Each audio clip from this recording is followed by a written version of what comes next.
Et à 9h12, Laura vient de nous rejoindre, ainsi que Patrice Romden. Patrice qui a feuilleté pour nous des pages culture de la presse. Oui. Et ça donne quoi ce vendredi? Eh bien, laissez-moi vous conter l'histoire de ce tableau que vous allez voir. Il s'intitule « Apparition de la Vierge à l'enfant, à l'enfant à Saint-François d'Assise ». C'est un tableau signé Domenico Zampieri, dit le Dominicain, et il figure dans l'inventaire du Louvre qu'il a prêté au musée municipal de Toul en, tenez-vous bien, 1895. Et puis, le temps a passé et, ma foi, le tableau a disparu. Alors en 2004, finalement, une plainte a été déposée, des recherches ont été menées. On s'est aperçu que le tableau apparaissait sur une photo prise en 1967 dans un bâtiment municipal de la ville de Toul.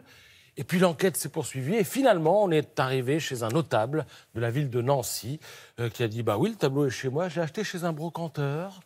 Et bon, finalement il l'a rendu au Louvre. Bon, Drôle. des histoires comme ça... Pardon, mais c'est drôle quand même. C'est drôle, oui. Non, mais c'est drôle. Et vous allez voir, ça met aussi un petit peu en colère parce que des histoires comme ça, qui ne se terminent pas toujours bien, parce qu'il y a pas mal de tableaux dans la nature, il y en a pléthore ce matin dans La Croix qui nous propose un dossier intitulé « Les œuvres d'art de la République », les œuvres perdues. Et il y a de quoi s'énerver, je vous le disais, d'autant qu'il s'écoule du temps entre le moment où l'œuvre disparaît et celui où les autorités portent plainte. Ouais. Il y a 500 000 œuvres qui ont été déposées par les collections nationales dans les musées ou les institutions de la République. Et bien sur 500 000 œuvres, vous en avez plus de 10% qui ont disparu, précisément 57 500. Parmi elles, la grande tapisserie d'Aubusson, qui date du 18e, confiée en 91 par le Mobilier National à l'ambassade de France à Londres, elle s'est évaporée en 2008. Le ministère des Affaires étrangères, oui, le ministère des Affaires étrangères a attendu 5 ans pour porter plainte pour vol. Le taux de disparition varie en fonction de l'œuvre, du prêteur et de l'endroit où les œuvres atterrissent. Dans les ministères, les pertes sont de 15% quand ça vient des musées nationaux et de 45% lorsque ça vient du Centre national des arts plastiques. À l'Élysée, il y a 1000 œuvres qui sont portées manquantes, évaporées, disparues. Des meubles, des céramiques, des tableaux.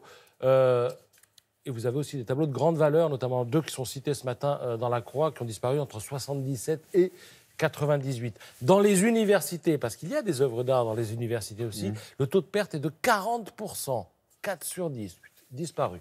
Et l'institution la plus dépouillée, il semble que ce soit la manufacture de Sèvres. Pourquoi ? Parce qu'elle prête pas mal de vaisselle aux ambassades. Et quand on regarde tout ce qui a disparu dans les ambassades, 90%, c'est de la vaisselle.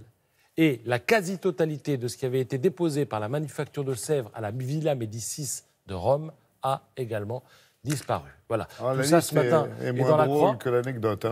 Oui. Alors, faut-il remettre en cause pour autant la politique des dépôts, c'est-à-dire cette politique qui consiste pour les musées nationaux à prêter des tableaux? Jacques Salois, qui est président de la commission de récollement des dépôts d'œuvres, c'est le recensement.